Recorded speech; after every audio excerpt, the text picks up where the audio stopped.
Administração Financeira 2, aula Ações, exemplo, avaliação da Vigor, fonte CVM. Esta parte complementa a aula Ações com um exemplo. Eu trouxe aqui do site da CVM, está aqui o caminho, onde eu cheguei no laudo de avaliação desta oferta de aquisição. Site da CVM e essa sequência de ligações dentro do site.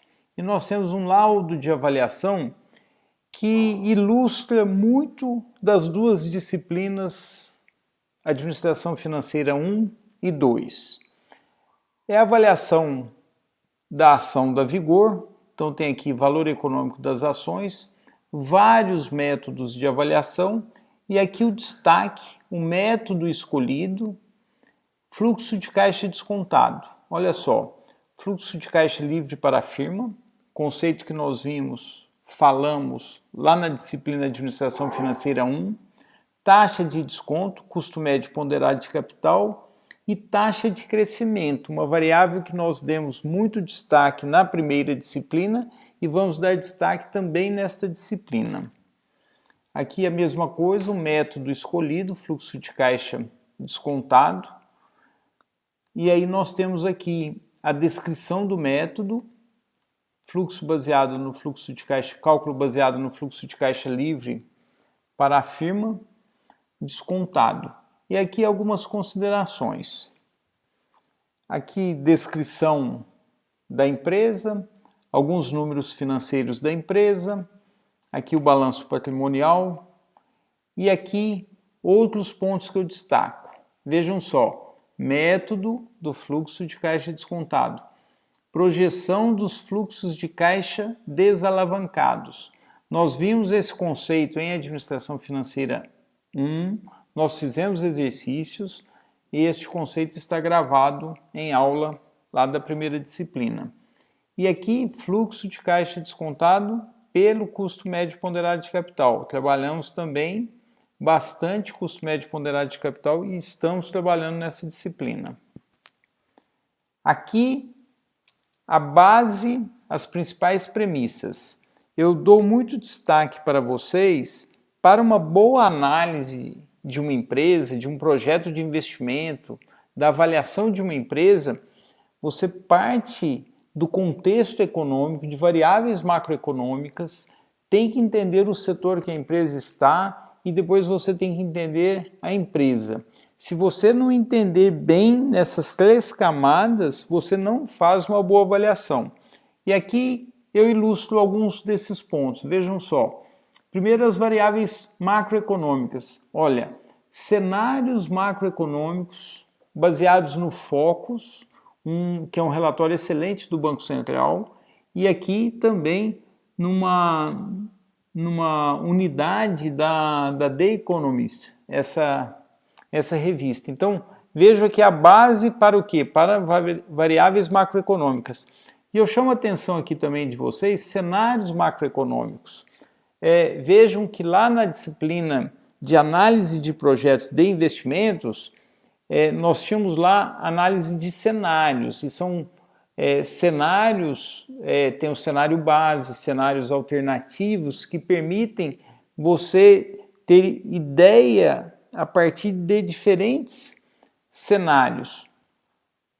E aqui eu abro um parênteses, na disciplina de Administração Financeira 1, que nós damos muito foco à análise de projeto de investimento, e este exemplo aqui, como nós estamos na aula de ações, eu estou trazendo a avaliação de uma ação, nós temos lá análise de projeto de investimento, aqui avaliação de ação. Vejam só, o projeto é uma empresa pequena, a empresa é um grande projeto.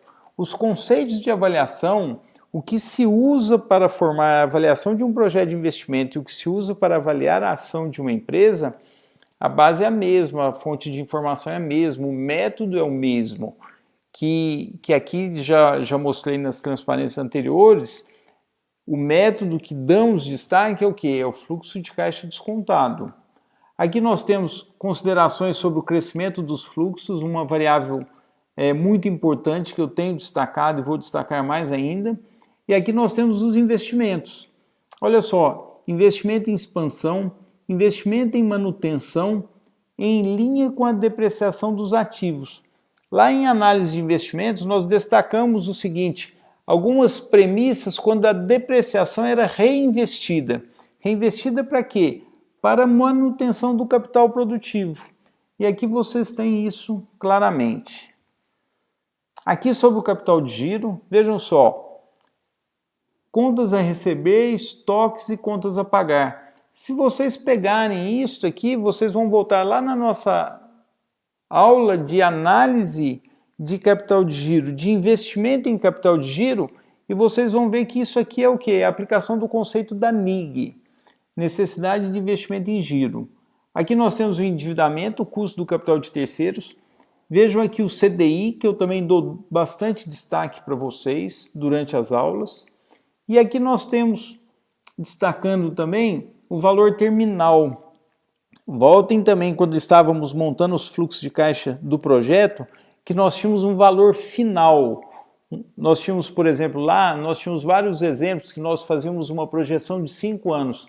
E no 5º ano nós assumíamos um valor final, aqui chamado de valor terminal, e ele sendo calculado aqui a partir da perpetuidade. Perpetuidade nós estudamos também. E aqui sobre a taxa de desconto, olha mais um ponto que nós temos estudado. Taxa de retorno sem risco, prêmio de risco de mercado, beta alavancado do setor, risco país. Olha o CAPM sendo aplicado aqui. Premissas, um pouquinho mais, premissas. Aqui o formato de uma DRE para se chegar no fluxo livre para a firma. Está aqui, olha a depreciação aqui, que nós destacamos bastante. E aqui o fluxo de caixa para a firma, que será o fluxo de caixa a ser descontado. Olha o custo da dívida aqui, o efeito do imposto de renda. O custo da dívida, 10%, menos os 34% do imposto de renda, que nós destacamos bastante também. Taxa livre de risco, nós destacamos, nós discutimos qual taxa livre de risco ser usada. E aqui ele está, neste exemplo, nesta aplicação, ele está usando o quê?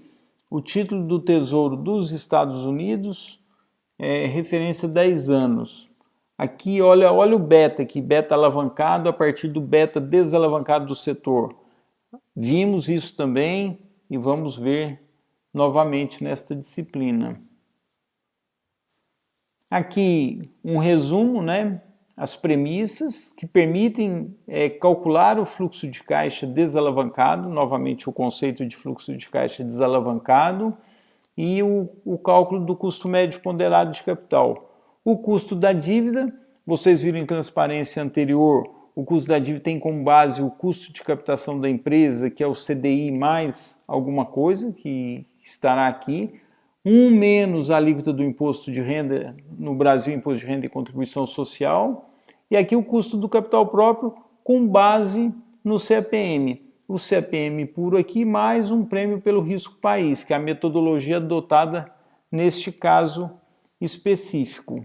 Aqui mais algumas informações, glossário, e eu destaco essa bibliografia para avaliação de ações, este livro do professor Assaf, este do professor Assaf e do professor Fabiano, e o livro do Damodaram.